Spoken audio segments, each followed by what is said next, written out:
All right, welcome back to Atomic Diecast, and today we're going to get into another muscle car. Recently, I decided to do a 56 car display case in my Hot Wheels room that showcases all of the muscle cars from the mid 60s up through the 1977 Pontiac Hotbird. And I decided to do kind of a unique theme on this. I had most of the cars already in my collection, so I just needed to pull them out. And I decided to pull all of the ones that had 5SP coated wheels. I think those look the best. They tend to, I think, fit better with these castings as do some of the real low profile tired black rimmed. I mean, some of the wheels that they put on these cars just don't fit the car as it existed in that era. So I started building that, and in doing so, this Hemi Cuda really jumped out at me. This is a 1968 Barracuda. I think the thing about this one in particular that I really like is the color combination. While light blue is something that I wouldn't personally have on a car, it looks good on a Hot Wheels, and with the dark blue stripes and the yellow accents, it really caught my eye. So I decided, what the heck, I'll do a video on it. And hopefully you enjoy it as much as I do. This casting came out in 2006, and it was a little unique. They didn't bring it out as a main line. They brought it out as part of the Classics lineup, and that, of course, meant metal on metal, metal bases. And they did 4 colors in 2006, all of which were shot in Spectre Flame. They did a red. They did an antifreeze, which is kind of like a goldish yellow. They did aqua, and they did orange. And I'll have to go back and look. I think I have a few of these. If I do, they'd all be on the card. I didn't tend to open classics back then. I just kept them sealed. And then the following year, in 2007 and 8, they put them into 10 packs. So they didn't go straight to a main line with this. I mean, it is a main line being in a 10 pack, but it wasn't one that was individually carded. And I don't think I have any of those because I didn't buy 10 packs. In fact, I still don't to this day, because you end up getting a lot of cars that you're really not interested in. There might be, out of 10, there might be 2 or 3 that really appeal to you. And then in 2009, they did what I think is the coolest one. They put it in the Drag Strip Demons series, and they did a couple of them. But the one that really, I don't have it, I want to still get it, is the Sox and Martin replica Barracuda. If you know anything about drag racing, you know that Ronnie Sox was a great racer. He was known as Mr. 4-Speed. He could shift a transmission quicker than a lot of guys could blink. And anyways, I need to get that one. It would, it would be in a drag strip demon. It would have metal bays. It would have rubber tires. So perhaps one of these years I'll look around and see if I can get one.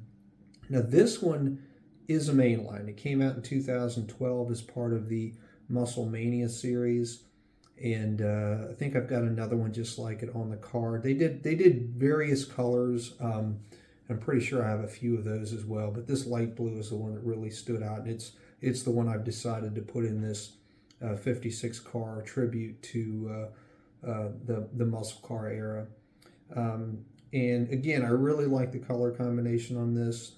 They put the Hemi logos, or I should say badging, on the hood in the dark blue stripes. The yellow accents really go well with the light blue, and of course the dark blue striping as well. So it's really like a tricolor car. It's light blue with dark blue and yellow accents. And they did a chrome plastic base. That plastic base actually forms the grille and front bumper. There is a chrome, as you'll see, rear bumper, but the taillight section is done out of metal. There's no detailing headlight or taillight. I wish there was, but again, it's a main line. You're going to get what you get. You're going to get 3 sides. And yeah, I mean, that's pretty much this car. They did tinted windows. It's like a light blue, actually. Or no, I stand corrected.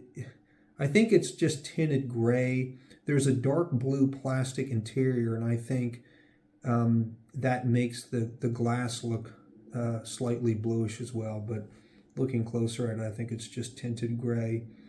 And yeah, it's a good car. They did a fine job with the paint. There is a little bit of a casting imperfection on the rear passenger side pillar, but I mean it's a nit thing. It's not something I'm hung up on. So let me get into the real car. In 1968, Plymouth did two Barracudas. The first of which was more common. And when I say, like, they had the base Barracuda, but they had two special editions. They had what was called the Formula S car. That was a notchback rear window, and those came with either 340 or 383 cubic inch V8s. And they're pretty powerful. They were made more for road racing and touring and things like that. I mean, I guess you could drag race them, but they're really more of a stiffer springed handling package type car. And then they did the Hemi Cuda. And so I should take a step back. They never did a Hemi in the Formula S. They did do a Hemi in what I call the slope back rear window, which is shown here.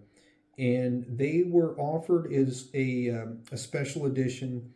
It was a B029 tagged model, and it was really intended for super stock racing. They made only 70 of those, and all of them had Hemis. They used minimum parts to save weight, so like there was no AC, there was no radio. I don't think they even had heaters, and they used a lot of aluminum to save weight. They also used a fiberglass hood, front hood, to cut down on weight. And again, they made 70 of those. They were 426 cubic inch engines, and they claimed that the power output was 425, but they really sandbagged on that. Most people that know these cars claim they're closer to 500 horsepower or even higher. And one reason we know that to be true is these cars would routinely run low 10-second quarter miles, which was blistering fast for that era. And some guys, some Mopar nuts, have claimed that with the right tires and a well-prepped track, they would even dip into the nines, which is really, again, very, very competitive. And so that you could buy a car that would go right into super stock drag racing and be competitive. So I weighed this car. It weighs 32 grams, which, is pretty much expected. There's not a lot of metal. There's no metal underside, of course, in the body with the large rear window and the large side windows. I mean, it's not a real heavy casting, which is fine. But it's one I like. I hope you enjoy it too. And we're going to do a roll test and see how it does. All right, time for my favorite part, which is the roll test. Not like so many of the other ones I've reviewed, I've never put this down the track. So here goes its maiden voyage. All right, not quite 3. And for me, for something to be considered 3, at least has to get halfway there with respect to the length of the car. Yeah, a little bit further. And the last one, a lot of wheel wobble. All right, that one went past 3. Let me give it one more time. Often these wheels need some breaking in if they haven't been played with. All right, so it's 3, which, is pretty average. Not bad. It pulls to the right, so that's probably hurting it a little bit, but either way, I'm really happy with this car. So please be sure to like, share, and subscribe, and we'll do this again soon. Thank you.